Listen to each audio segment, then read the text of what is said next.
aqui na formação da nossa bancada, professor Lucas Fonseca, porta-voz do Grupo Educacional Favene. Lucas, seja bem-vindo mais uma vez ao Gente que Fala, tudo bem? Boa tarde, Mauro. Uma honra estar aqui. Feliz ano novo para todos nós aí. Muito obrigado pela presença, feliz ano novo, com saúde, com alegria. Agora também com a gente o Alfredo Freitas, engenheiro de controle e automação, diretor de educação e tecnologia da Ambra University nos Estados Unidos. Alfredo, bem-vindo ao Gente que Fala mais uma vez, tudo bem? Obrigado, Mauro. Boa tarde a todos. Feliz ano novo, um excelente ano de 2021 para todos. Você dessa vez no Maranhão, em São Luís, é isso? Exatamente, visitando familiares aqui no meu estado do Maranhão.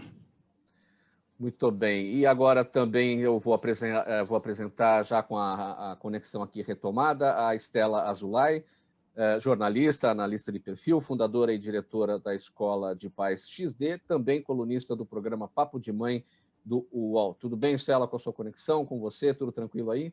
Agora sim, né?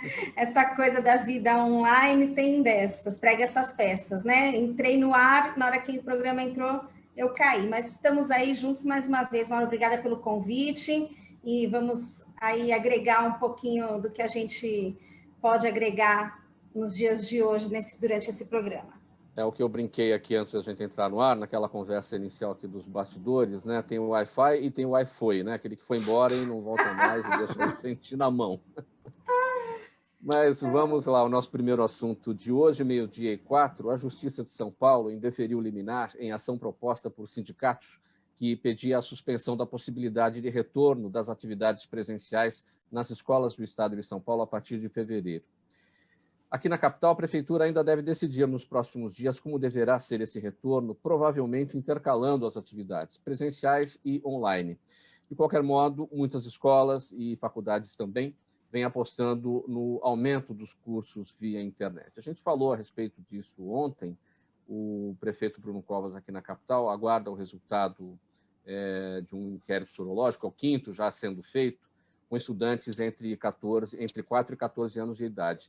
Existe uma orientação do governo de São Paulo para que as aulas sejam retomadas de forma presencial, de forma obrigatória, naquele decreto que foi publicado em 18 de dezembro. Porém, a capital ainda prefere aguardar os resultados desse estudo.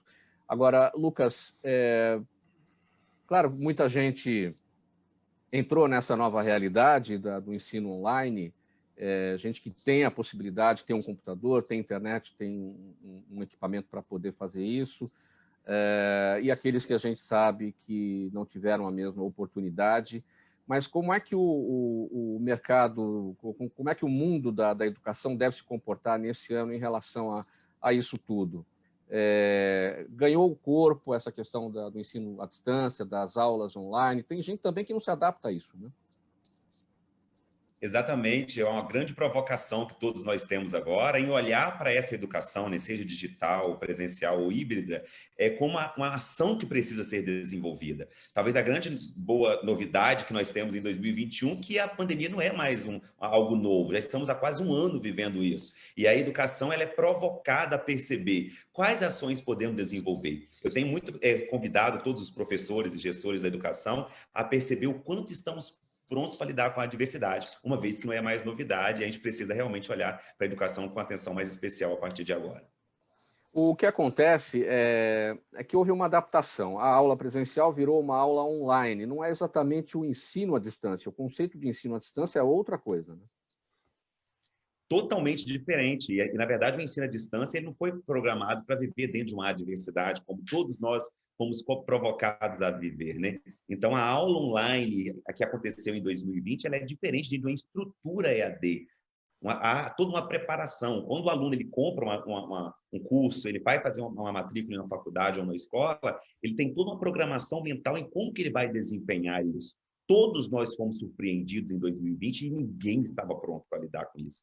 Talvez o maior aprendizado que nós tenhamos quando passar tudo isso é que dentro da educação a gente precisa trazer à tona essas evidências. Como você falou sobre quem tem computador, quem não tem. O aluno que não tem internet em casa já estava prejudicado há um bom tempo. Agora ficou muito mais evidente as diferenças e a educação precisa olhar para isso. E para aqueles alunos que têm a tecnologia na mão, têm toda a possibilidade, mas não se dá bem com esse formato? Talvez o grande aprendizado que nós tenhamos também é olhar agora o comprometimento do aluno, até porque não existe profissão de sucesso, existe profissional de sucesso. E esse profissional de sucesso, o comportamento dele já se apresenta enquanto aluno. Eu tenho falado para os meus alunos, para as pessoas que eu acompanho, sobre olhar agora dentro da disciplina, o comprometimento, a dedicação em prol de algo. Se já era desafiador manter a atenção em uma sala de aula, imagina online, né? Então, agora é hora de vai separar mesmo quem realmente quer algo, alguém que quer fazer acontecer, e aqueles que tinham a tendência a procrastinar, a protelar, vai ter ainda mais desafios. Então, alunos que estão nos ouvindo e assistindo, a hora é agora de já se demonstrar quais seus comportamentos que você terá no futuro enquanto profissional, enquanto estudante agora. Stella, quero te ouvir a respeito desse tema. A gente conversava antes do programa começar. Eu vou dar um spoiler aqui do seu trabalho, do seu programa aí ao longo da semana. Você vai ter uma entrevista com o secretário de Educação do Estado de São Paulo, Rocieli Soares, para tratar deste e de outros assuntos. O que você já pode falar para a gente sobre isso? Eu vou ter, inclusive, com a participação da Cláudia Costin também, e da Lana, do Movimento Escolas Abertas, e de uma psiquiatra que faz parte da minha equipe da Escola de Paz, né? Eu acho que existe uma complexidade que vai muito além dessas questões. Claro que essas questões são gritantes, né? A diferença social, o acesso à internet, a questão que o Lucas trouxe em relação ao comportamento e postura do aluno, mas nós temos que olhar para dentro da casa, da família. E durante a pandemia, com o isolamento, com as perdas financeiras, com os relacionamentos muito abalados, isso refletiu muito nas crianças, nos adolescentes, que conviveram muitas vezes com violência, com brigas, com a falta de itens básicos para a sobrevivência dele. Então, é até complexo a gente falar, determinar a postura, o comportamento de um estudante durante essas aulas online, porque não reflete, na verdade, a realidade dele, ele reflete uma realidade de um isolamento que acabou influenciando o comportamento, a saúde mental de todos. Então, essa questão das aulas online, ela vai muito além da inclusão tecnológica, muito além da postura do comprometimento do estudante, que, claro, faz parte... Eu sou mãe de 4 filhos, né? Eu tenho, inclusive, uma filha estudando em Manchester, que está em lockdown lá agora, lá na Inglaterra. E tenho 2 filhos, um de 11 e um de 16, quer dizer, pré-adolescentes e adolescentes, que em casa tiveram acesso a um computador individual para cada um, a um espaço para que eles pudessem, mas sem o papel, a minha lucidez, a minha postura, eu acho que mesmo eles sendo comprometidos, eles teriam muita dificuldade, porque o enfrentamento, ele é muito mais amplo, né, do que fazer o trabalho, e demorou muito até que os professores, eles mesmos se adaptassem, se readaptassem, criassem um programa um pouco que interessante, conseguissem passar o conteúdo online para os alunos. Então, acho que é muita coisa que a gente tem para lidar. E a reabertura das escolas, ela se torna urgente também por conta da questão de saúde mental, né? Se tornou, assim, uma prioridade a questão da saúde mental durante a pandemia, e eu acredito, eu, Stella, acompanhando tudo que acompanhei durante o ano, gente, eu acredito que vai ser o ano em que vamos precisar olhar para a questão da saúde mental com muita seriedade, aliás, a Escola de Paz vem para ajudar os pais como lidar com tudo isso de todos os lados. Tecnologia, redes sociais, comunicação. A comunicação se tornou mais violenta do que já era, a escutatória. Então, assim, a gente tem muitos pontos envolvendo a reabertura das escolas, que também é uma questão que toca as famílias de todo o Brasil. Caio Cunha, os alunos tiveram que se adaptar, né, do presencial para o online, agora é a volta. Pode ser que demore também para engatar as marchas aí, para voltar a ser como era antes, né? Então, pode ser que tenha um outro tipo de abordagem necessária em sala de aula com esses alunos nessa retomada, não? Eu acho que o digital é um caminho sem volta. Então, eu acho que as empresas e as escolas, elas estão começando a ver que elas têm que começar a se adaptar, como vocês já comentaram, ainda tem um momento de transição muito forte que tem que ser caminhado, o lado da educação, também o lado da capacitação. Se você olhar o número de pessoas e famílias que têm capacidade de poder botar um computador com internet de qualidade em casa para que os filhos possam usar, é muito limitado, né, para o Brasil. Então, é uma coisa que a gente tem que caminhar de um passo de cada vez. Então, como nós até recomendamos muito para as empresas que não estão no digital, que elas têm que começar devagar, elas não podem, de repente, mudar completamente. E como na família, né, como a própria Estela mencionou, os pais têm que estar conscientes, eles têm que estar contribuindo para que o filho vá seguir esse caminho. Nas empresas é a mesma coisa. Se você não tem uma diretoria que está consciente e está ajudando para educar todos os funcionários e adaptar as características e as necessidades, porque a internet é muito ampla também, aonde que você vai navegar, aonde que você vai deixar seu filho estar fazendo uma comunicação no digital, com quem que ele está falando, como que ele está se comunicando. Então, a educação tem que ser em todos os lados, eu diria, não só para os filhos, os alunos, mas também para as famílias, os pais e as empresas todas. Você falou, me chamou a atenção, você falou um passo de cada vez. Um passo de cada vez significa planejamento. Agora, quando nós somos pegos no contrapé, que foi o caso da pandemia, ninguém esperava e ninguém imaginava o que poderia acontecer e tudo mudou de uma hora para outra, saiu do presencial para o online, quer dizer, isso acaba também, evidentemente, abrindo espaço para muitos acertos que a gente verificou, mas também para muitos erros, visto a falta de planejamento. Sim, como é que a gente verdade, lida para a correção disso? O digital tem um grande valor, que tudo é mensurável. Então, tudo que nós estamos fazendo, você está navegando, você está na internet, todo mundo, tudo isso é registrado.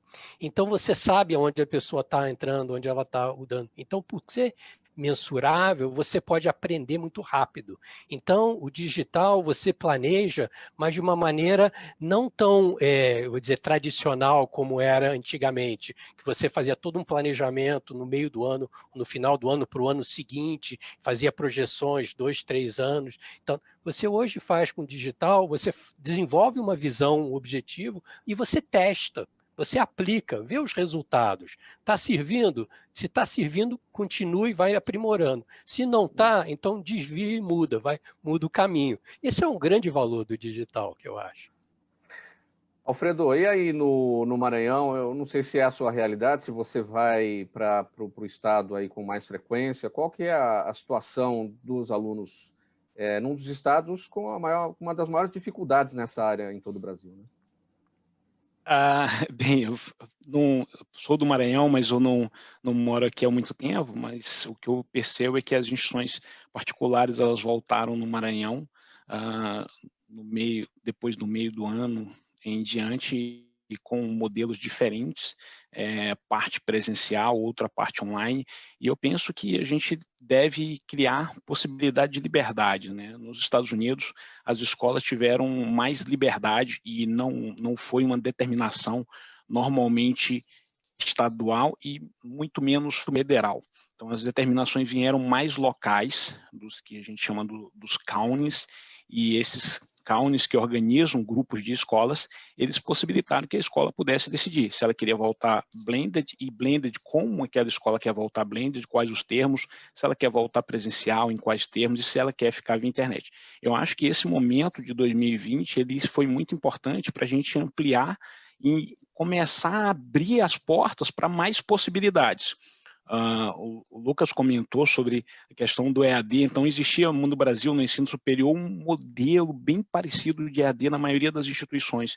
Já nos Estados Unidos nós temos vários modelos diferentes, por exemplo, o que a Ambra pratica há 10 anos é um modelo de ensino online que a gente chama de ensino independentemente de distância, porque o nosso objetivo é eliminar a relevância da localidade do estudante. Não importa para a Ambra se o estudante está em São Paulo, em Santos ou no Maranhão. Esse estudante ele vai ter um contato e vai receber um feedback 1 a 1 numa turma de, normalmente, menos de 20 alunos, via internet, de um professor que pode estar em Brasília, pode estar em Miami, pode estar em Orlando, em São Paulo. Então, a gente usa a internet para tornar a distância irrelevante. E esse é um modelo que acontece em outras instituições nos Estados Unidos, e tem também instituições nos Estados Unidos que usam a internet para criar aquela sala de aula, eu chamo de sala de aula no Maracanã.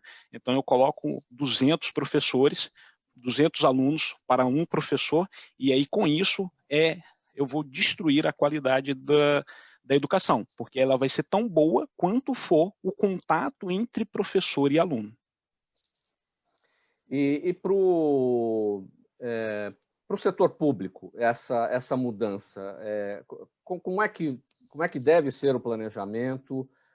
O Brasil é muito amplo, são 27 estados com realidades diferentes umas das outras.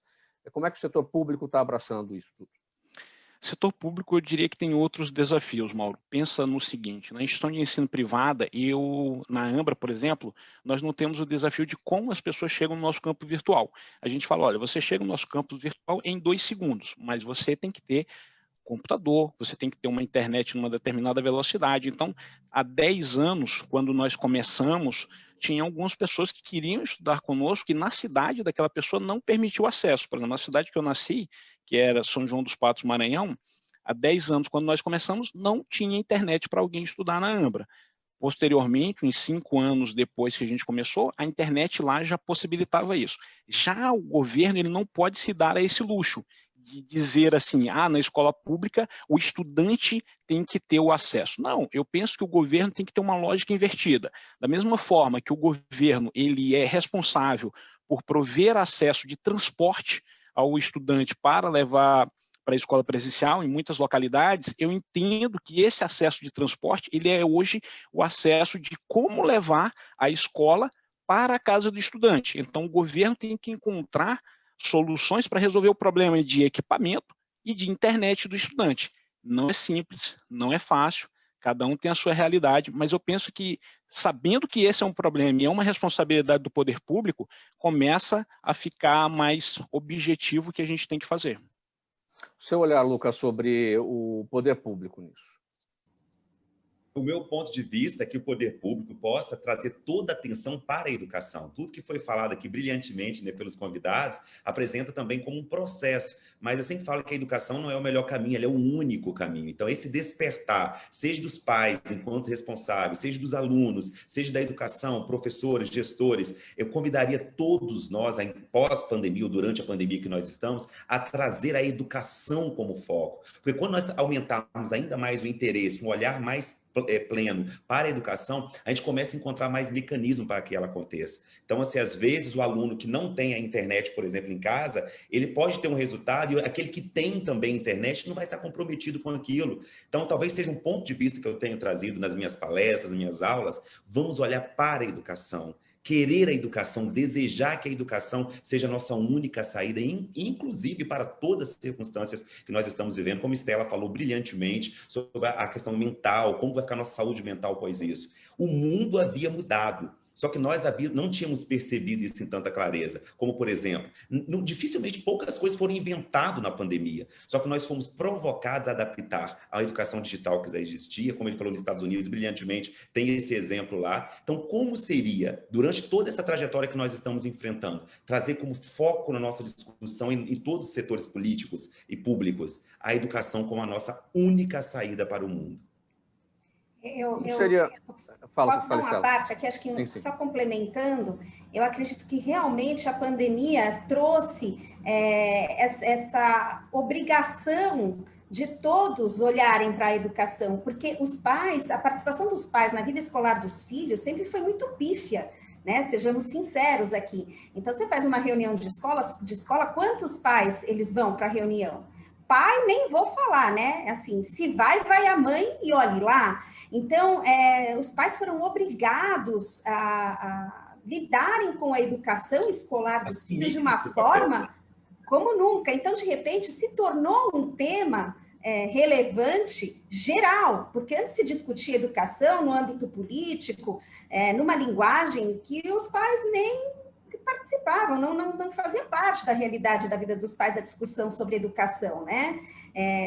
Nem em casa, nem escolar. E eu acho que a pandemia trouxe isso.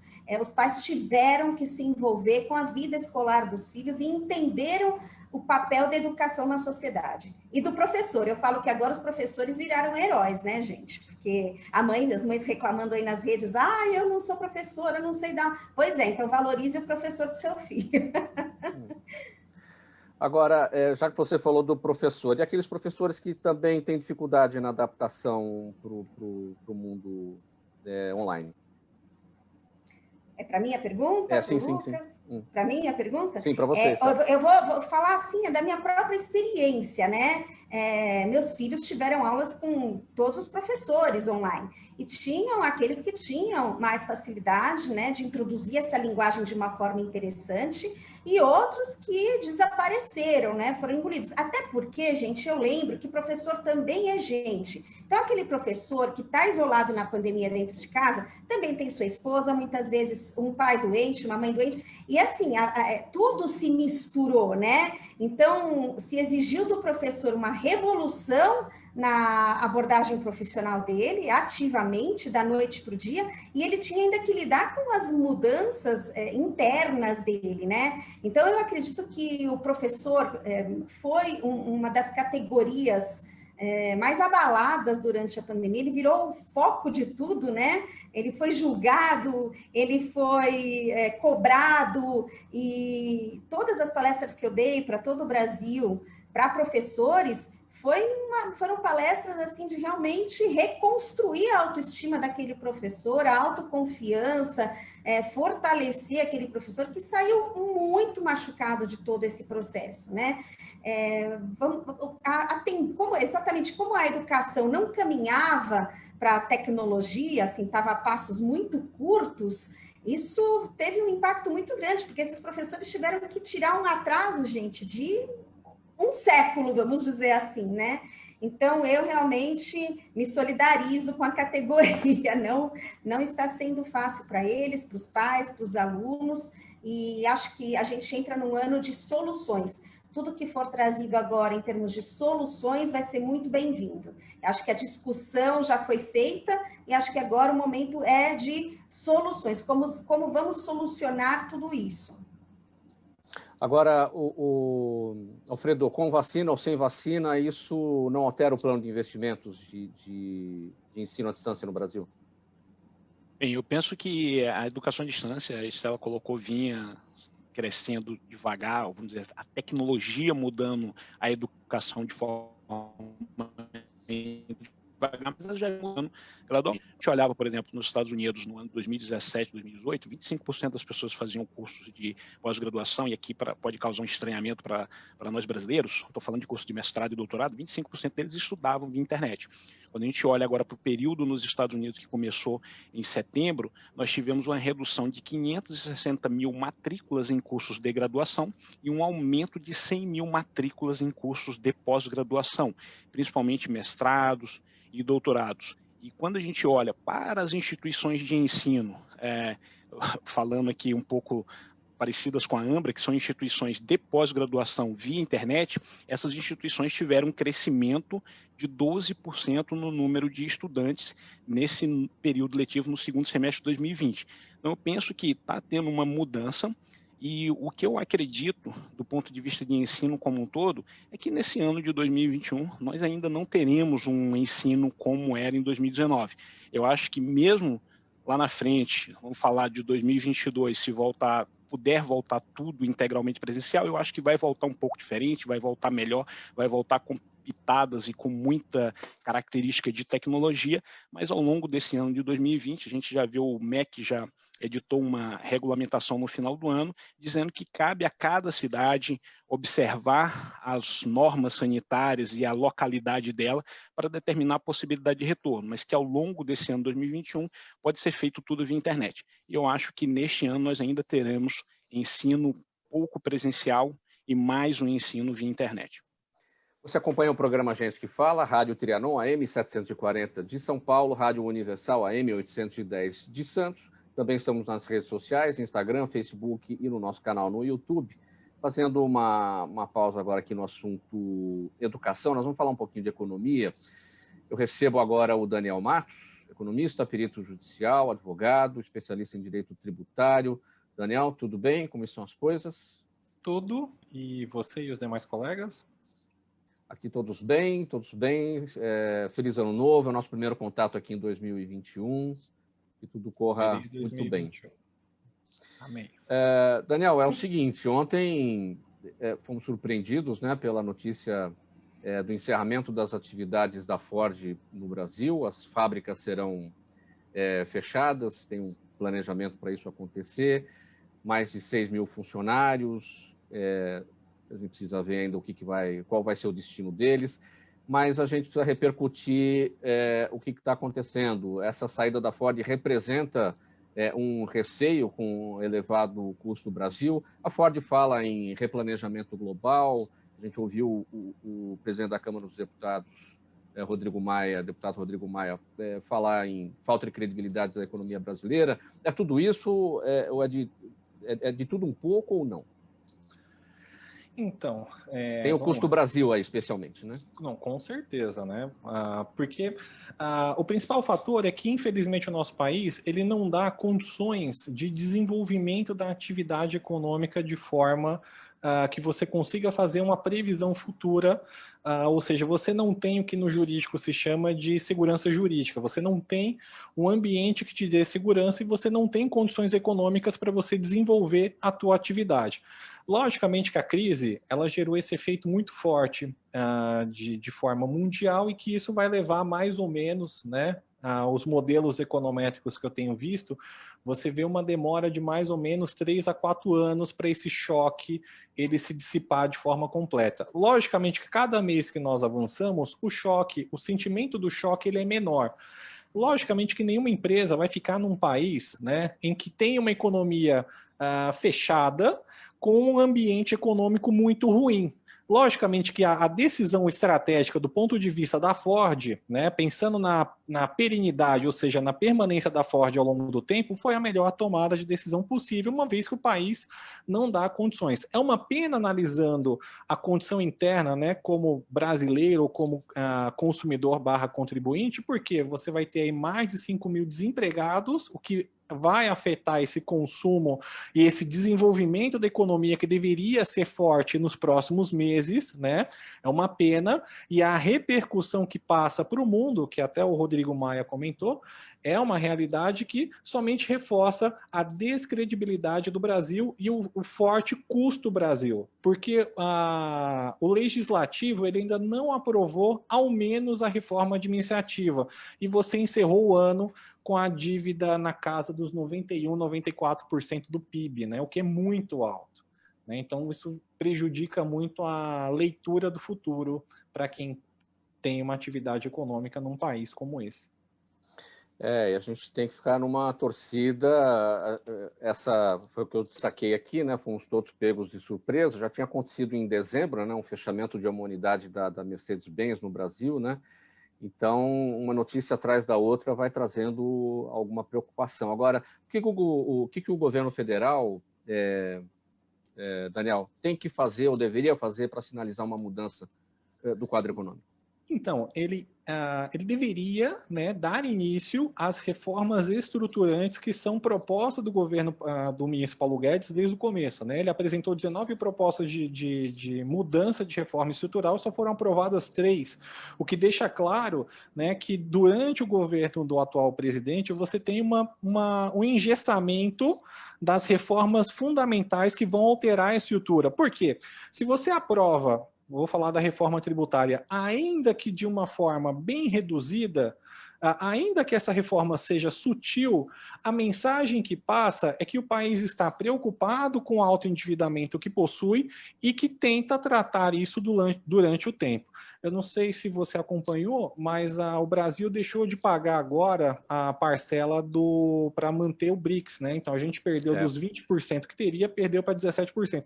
Isso já é mal visto, né? E ainda com o ambiente interno caótico do jeito que está, na minha percepção, se você aprovasse a reforma administrativa em primeiro ponto, que seria fundamental para você pensar na tributária, você já teria uma perspectiva muito melhor, uma expectativa de futuro melhor do que se tem hoje. Daniel Matos, o Brasil está realmente quebrado, como disse o presidente Bolsonaro na semana passada? Então, o comunicado foi assertivo, mas não é uma fala que você espera de um presidente, do chefe do executivo, né? O que deveria ter dito é que o Brasil enfrenta um momento caótico, assim como o mundo, né? O que é afetado, né? Qual é o grande problema? Se você analisa economicamente o que os países fizeram nesse período de crise, boa parte dos países, sim, se endividaram para permitir o desenvolvimento da atividade econômica, o que até então é perfeito. Entretanto, o Brasil ele já tem um histórico que a gente passou do impeachment da Dilma, a gente já sofreu isso, a gente estava retomando, e aí vem a Covid.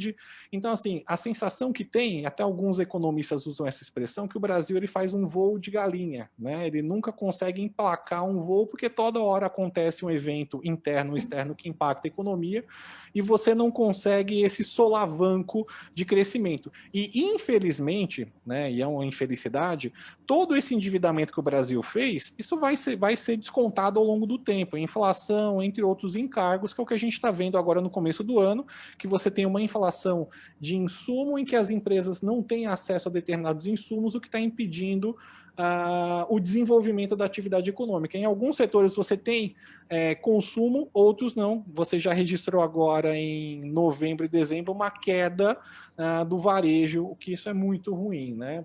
Isso reafirma que as famílias estão realizando o que se chama de poupança precaucional, guardando porque não tem noção do horizonte. Bem rapidinho, Daniel, porque hoje pela manhã saiu o índice de inflação de 2020, chegamos a 4,52, acima do centro da meta. O governo, o Banco Central tem como alternativa sempre a elevação das taxas de juros para conter a inflação, só que essa inflação tem aí um grande componente dos alimentos, mas não é uma inflação por consumo, de fato. Nós estamos num crescimento... Não estamos com crescimento, né? Estamos numa recessão. Então, que ferramentas o governo teria para baixar a inflação no ano que vem que não fosse alta de juros? Pois é. O Brasil é acostumado a controlar a inflação com taxa de juros. Com o governo novo, a gente alterou essa medida, a gente tirou aquela que a gente chamava de âncora cambial. Hoje o câmbio ele fica um pouco mais livre, né? Então, a medida mais vamos lá, assim, mais apropriada em termos econômicos seria você estimular o desenvolvimento da atividade da iniciativa privada para que haja esse incentivo ao consumo, né? Porque tudo bem, a taxa de juros está baixa, ela estimula o consumo de uma certa forma, porque ela penaliza você poupar o dinheiro, ela também estimula o desenvolvimento e investimento. Então, no meu ponto de vista, se você consegue dar condições de melhora do negócio e estímulos ao consumo, essa máquina ela começa a se movimentar de forma gradual, sem a necessidade de você intervir necessariamente na taxa de juros. Lógico que existem previsões para que até o final do ano o Copom chegue a taxa de juros a 3%, mas isso só seria possível se você tivesse um crescimento acompanhando. Senão você cai no que é chamado em economia como armadilha de liquidez, aí isso gera um efeito muito ruim interno, né? Muito bem. Daniel Matos, economista, perito judicial, advogado, especialista em direito tributário. Obrigado pelas orientações, pelas informações na área da economia. A gente se encontra em outra oportunidade. Ok, agradeço, Mauro. Feliz 2021 e uma boa tarde aos colegas. Até. Feliz 2021. Um abraço, Daniel. Bom, Obrigado, a gente vai Daniel. seguir por aqui. Antes do nosso próximo tema, quem está com a gente hoje na mesa do som é o Fabiano Souza. Eu vou pedir para o Fabiano fazer um intervalo aqui para a gente. Uma mensagem do governo do Estado de São Paulo. A gente volta rapidinho, em 30 segundos. Até já.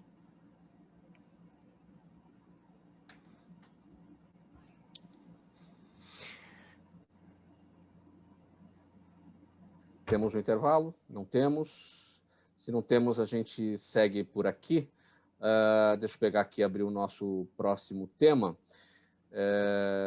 Vamos lá, minha gente. Estela, com você. Muita tela para abrir aqui no computador, tudo junto e misturado. Vamos lá. A percepção da necessidade de melhorias nos relacionamentos familiares, evidenciadas pelo isolamento social por conta da pandemia, trouxe a Estela Zulay a ideia da criação de uma escola parental, a Escola de Pais XD, que será a primeira do tipo no país, no formato presencial e online, com diversos cursos, palestras e também workshops. Um empreendimento que deve iniciar as atividades em fevereiro, tem o objetivo de auxiliar os pais nas decisões que mais impactam na construção do caráter e no destino de seus filhos. Bom, Estela, o que é a Escola de Educação Parental? Vamos lá.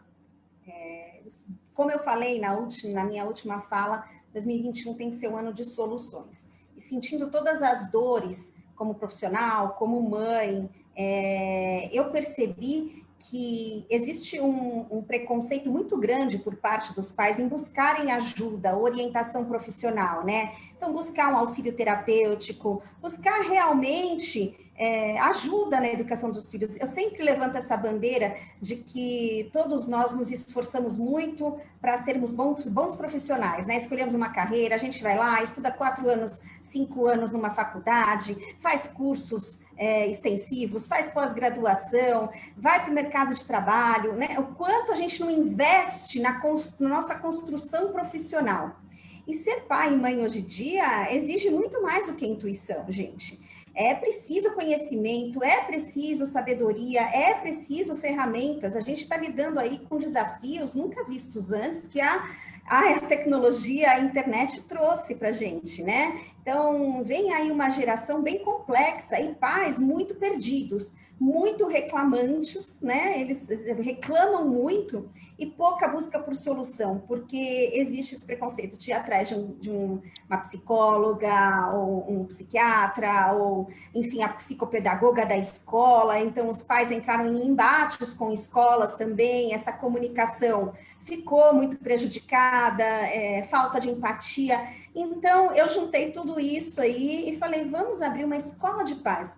Vamos fazer que seja um ambiente cool, gostoso, leve. Então, os pais não são problemáticos, ou os filhos não são problemáticos porque eles estão indo buscar uma ajuda ou aprender mais sobre como lidar com aquela situação, né? A escola de paz traz essa possibilidade psicológica dos pais buscarem uma ajuda, conhecerem mais ferramentas, sem ter aquele estigma, né, de que você vai buscar uma ajuda profissional porque você é problemático ou porque o seu filho é problemático.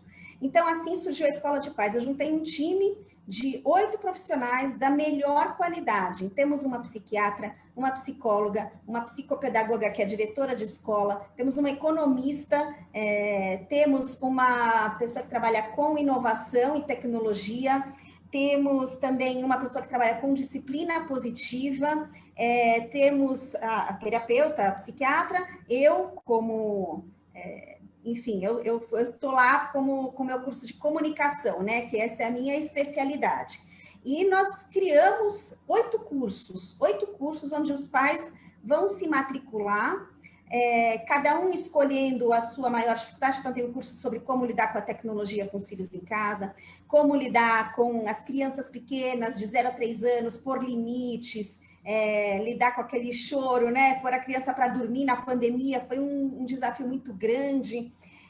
E nós criamos num formato de escola mesmo, é a primeira no Brasil, onde nós vamos ter o presencial e online, ao vivo, simultaneamente. Então, pais do Brasil todo vão poder assistir esses cursos ao vivo e participar, porque hoje existe uma oferta muito grande de cursos gravados, né? E aqui não, aqui vai ter o olho no olho, é como se o pai estivesse realmente ali presente. Cursos rápidos, porque os pais não têm paciência, nem tempo. Então, cursos de 4 módulos, 2 módulos por semana, 2 horas, quer dizer, são 4 horas de cada curso, onde eles vão ter uma base e vão poder ter essa abertura de buscarem amanhã esses profissionais individualmente para tratar de questões que são mais diretas às necessidades deles, né? Então, a gente entrou com tudo aí com a Escola de Paz XD, abrimos com uma palestra em fevereiro e os cursos começam a partir de março. Pais de todas as idades? Quem tende a se dar melhor? Os pais mais novos, os pais mais velhos, ou aqueles que não são necessariamente os pais, mas são os responsáveis pela criação e pela educação daqueles que estão sob a tutela deles? Eu falo que o nosso cliente é aquele que ainda nem é pai, né? O ideal é você aprender tudo isso antes de ser pai, né? Não descobrir aí no meio do caminho, né? Mas, enfim, não é uma realidade, né? A gente é pai e mãe para o resto da vida dos nossos filhos, né? Meu avô, meu pai, eles até hoje me dão bronca, até hoje me aconselham, então eu acho que todos os pais são o nosso público, mas sem dúvida, hoje o pai do adolescente, ele sofre demais, né? O adolescente do século XXI, ele tem muitas questões, né? E os pais do século XXI têm outras tantas questões. Então, eu acredito que o público maior que a gente vai atingir é o pai de pré-adolescente, adolescente, e aqueles que já vão olhar o que está acontecendo na casa dos outros e falar, não quero passar por isso, é melhor aprender agora enquanto meu filho está engatinhando, né? Mas a verdade é que as pessoas só buscam ajuda quando elas sentem dor, né? Então, depende da dor de cada pai aí. Se o pai tem um bebê que não dorme a noite inteira, nós temos hoje, vamos ter uma terapeuta dando um curso, uma psicóloga especialista em sono infantil. Já pensou nessa pandemia teu filho dormir bem a noite inteira? Ajuda bastante, né? Então, é para pais de 18 a 100 anos. Você falou do adolescente do século XXI, tem muitos questionamentos, muitas dúvidas, mas nessa sociedade da informação que vivemos, também temos muitas respostas, não é? É verdade, mas o Dr. Google, ele é bom e ruim, né? Porque os pais que têm mais consciência, mais conhecimento e sabem como buscar respostas e aonde buscar respostas, com certeza eles têm aí uma vantagem. O fato é que às vezes existe muita confusão nas redes sociais, né? Muita gente querendo se vender, muita gente fazendo vídeos para muito básicos, né? Sem realmente um conteúdo, sem aquela responsabilidade. Então, esse mundo de respostas que a gente encontra no ambiente digital, ele é perigoso, tem que tomar cuidado. Mas as pessoas que têm consciência e responsabilidade, com certeza, a tecnologia pode ajudar bastante a encontrar muitas respostas boas e positivas. Estela Zulay, esse modelo da escola de pais é um protagonismo seu, protagonismo da sua equipe, ou você se inspirou em algum modelo que você já tenha, que já exista e você trouxe? Não, me inspirei na minha pele, sentindo na pele aí, nos grupos de mães dos meus filhos, palestrando por todo o Brasil durante o ano passado. Não existe esse modelo exatamente assim não existe, eu não vi, não encontrei. Existem sim escolas de pais em Portugal, na Inglaterra, mas ainda em outro formato, são profissionais únicos, né? Então, uma psicóloga que decidiu dar um apoio para pais, ou escolas que criaram dentro da escola, uma escola para pais, mas assim, ainda muito fraco. Eu acredito que é um movimento que precisa crescer, então nós estamos fazendo assim um grande investimento, unindo muitos esforços para poder oferecer um leque de opções que seja atraente, num formato atraente, e que isso traga resultados. Eu sou uma pessoa que busca muito resultados. Eu acho que não adianta a gente fazer nada se aquilo não é eficiente, né? Não estamos aqui para perder tempo, são os principais recursos, tempo, energia e dinheiro, né? Então, eu acredito que com esse olhar objetivo, esse formato, sim, tem grandes chances de ajudar bastante gente. Esse é o principal objetivo da Escola de Paz. Eu acho que com uma família saudável, a sociedade se torna mais saudável, né? A saúde começa dentro de casa, na educação que se dá para os filhos. E, pensando nisso, nós temos 3 projetos. A Escola de Paz nesse formato que eu falei, a Escola de Paz para escolas, então a escola vai oferecer a Escola de Paz para os pais da escola, e temos o 3º modelo, que é a Escola de Paz nas empresas. Então, aquele funcionário que chega na empresa, o filho não dormiu a noite toda, brigou com o adolescente, filho no dia anterior, ele produz menos, ele desempenha de uma maneira mais pífia. E a empresa poder oferecer essa saúde familiar para o funcionário dele vai ser muito importante. Então, nós criamos já a Escola de Paz pensando em todos esses ambientes, a escola, a empresa e a família, todo mundo junto. Eu acredito que assim a educação ela vai causar um impacto muito positivo nas futuras gerações. Meio-dia 46, este é o programa Gente que Fala, Rádio Trianon AM 740 de São Paulo, Universal AM 810 de Santos e também nas redes sociais. E por falar em redes sociais, o Caio Cunha, Facebook, WhatsApp, Instagram, tudo isso teve um crescimento de 40% durante a pandemia e, mesmo assim, muitas empresas continuam invisíveis no ambiente digital e seus empresários, independentemente do tamanho da organização, não sabem por onde começar a solucionar o problema. O que acontece, Caio, que todo mundo com a tecnologia na mão, WhatsApp, Facebook e Instagram são ferramentas gratuitas, fácil acesso, e o empresário, em parte, né, o empresariado, em parte, não conseguindo usar essas ferramentas para divulgação, para elaboração dos seus negócios. O digital parece uma coisa muito simples, que ela está muito à mão, disponível, você menciona vários. Então, a gente olha para isso como sendo uma coisa que é banal, é só chegar e usar. Só que isso não gera resultado. As empresas, muitas tentaram, estão usando, mas não conseguem gerar resultado. Então, dizem, para que eu estou indo? Para que eu estou usando isso? E acabam adiando e postergando. Hoje já se provou que não tem caminho, como eu falei. Então, eu olho, nós temos até um desenho que a gente mostra o mundo digital como sendo um mapa do metrô, onde cada linha é um caminho no digital onde você pode se movimentar e se comunicar com o teu público. Então você tem que saber qual é o local por onde teu público está navegando. Eu comparo muito esse mapa do metrô como com o corpo humano, onde eu digo assim, o corpo humano, você tem que ter o coração que vai impulsionar e bater para que o sangue vá circular pelas veias todas do corpo. Aí você pode andar, caminhar, teu cérebro vai funcionar, você pode trabalhar as coisas com sua mão. Então, se você não tiver o digital funcionando de uma forma similar, onde o coração atua como sendo o site de uma empresa e ela tem que impulsionar conteúdo, ela tem que impulsionar valor que vai transmitir pelas veias do sangue, que são os caminhos digitais que você falou, o WhatsApp, o LinkedIn, o Facebook. Então você tem que saber qual é esse caminho onde o teu público-alvo está navegando e onde você tem que navegar. E o que é importante é que hoje está provado que você como empresa ou como educador, você tem que estar lá onde o teu público vai estar antes dele decidir alguma coisa. Então, por exemplo, o público hoje navega no digital mais de 60% do tempo de uma caminhada, como a gente chama, sozinho, pesquisando, sondando, conversando, aprendendo. Como até a Estela falou, você tem que tomar cuidado, porque você pode estar navegando nos lugares errados, com as pessoas erradas. Então, você tem que saber onde teu público está navegando, porque quando ele for tomar uma decisão e quiser procurar uma empresa, quiser procurar um serviço, algum objetivo, ele vai procurar aquilo que ele ouviu e identificou durante esses 60% do tempo que ele navegou sozinho. Então, você como empresa tem que estar se comunicando com o teu público-alvo durante todo esse tempo.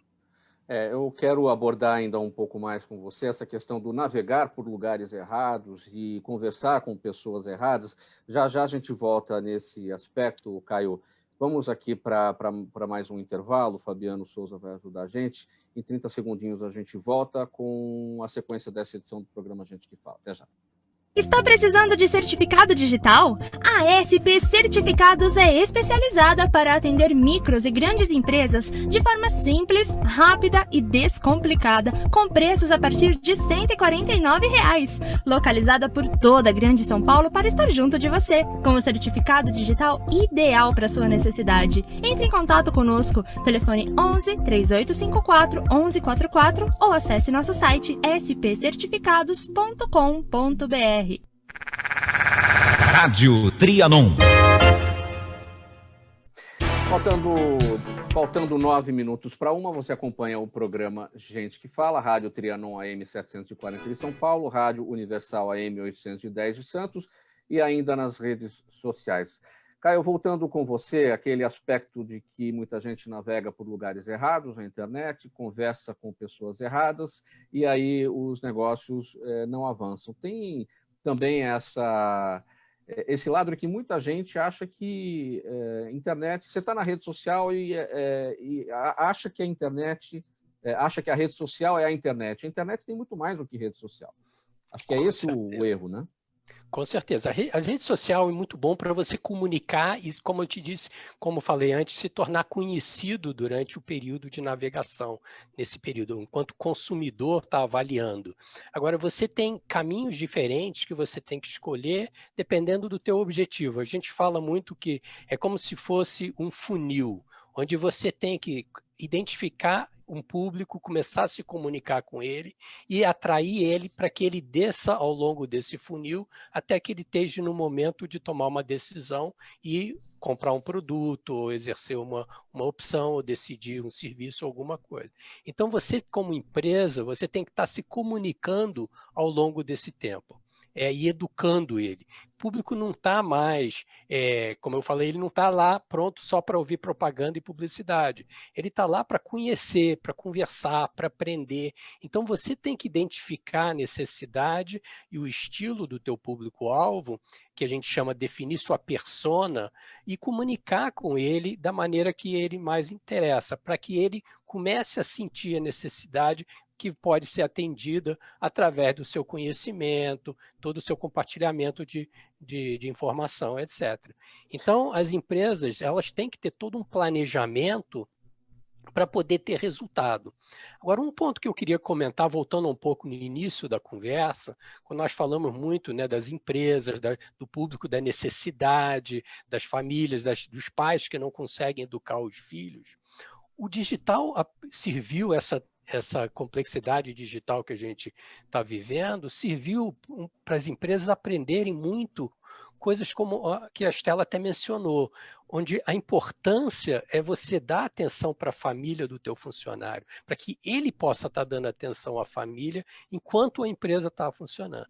Então, hoje, as empresas viram que não há mais um problema, uma dificuldade pelo fato do funcionário ter mais flexibilidade, poder trabalhar em casa, poder dividir o tempo dele.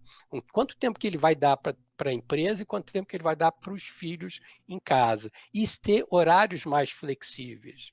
Então, eu conheço empresas e nossos funcionários mesmos hoje estão todos trabalhando de casa. E eles têm uma flexibilidade muito ampla e ninguém viu a dificuldade ou uma performance pior da empresa por causa disso. Então, pessoal, eu acho que é um aprendizado muito forte.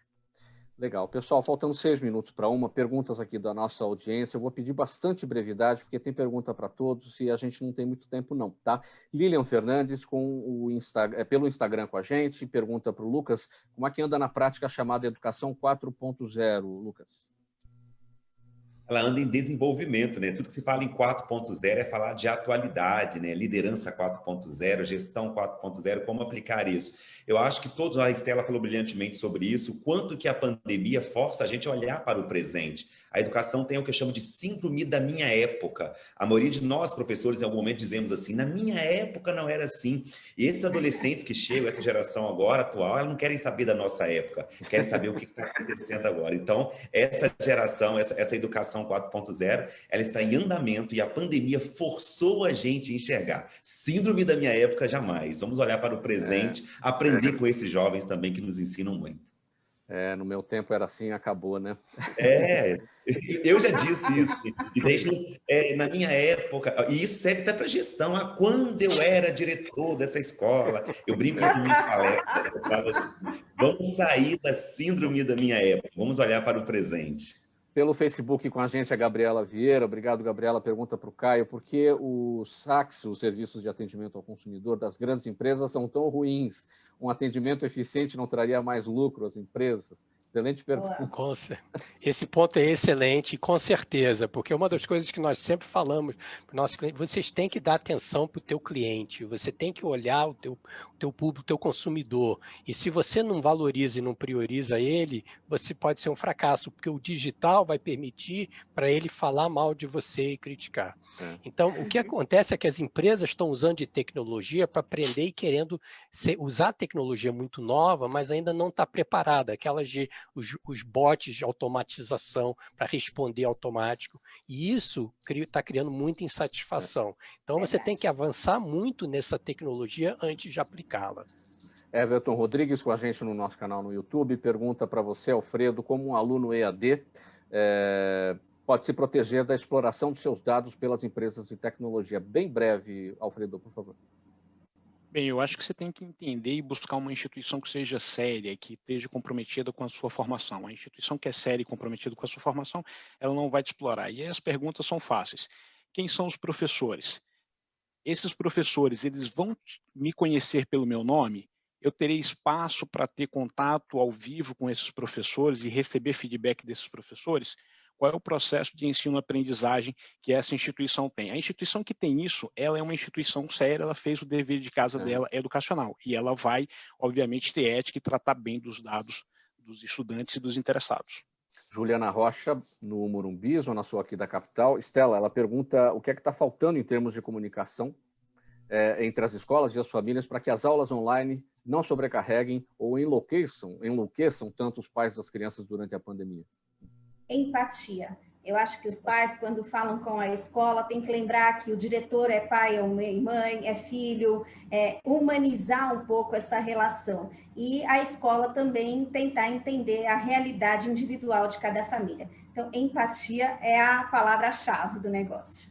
E o Jaime do Jardim Bonfilho, olha, ele está perguntando para todos, mas não vai dar para todos falarem, eu vou dirigir aqui para o Lucas. Lucas, ele quer saber, o Jaime sempre participa aqui com a gente todos os dias, por que o ensino público gera muitos analfabetos virtuais? Bem rapidinho, Lucas. Talvez por uma não priorização da consciência da importância da educação, né? A educação ela é pregada, mas na prática, em alguns pontos, ela precisa avançar. Em alguns moldes, a educação se mantém na mesma estrutura de 1500. Lucas, você está com a palavra, a sua despedida em 5 segundos. Quero agradecer a todos vocês, aprendi muito com todos aqui, sempre à disposição em nome do Grupo Educacional Favene, uma grande oportunidade de aprendizado, conversar, dialogar, talvez seja a melhor estratégia em tempos atuais.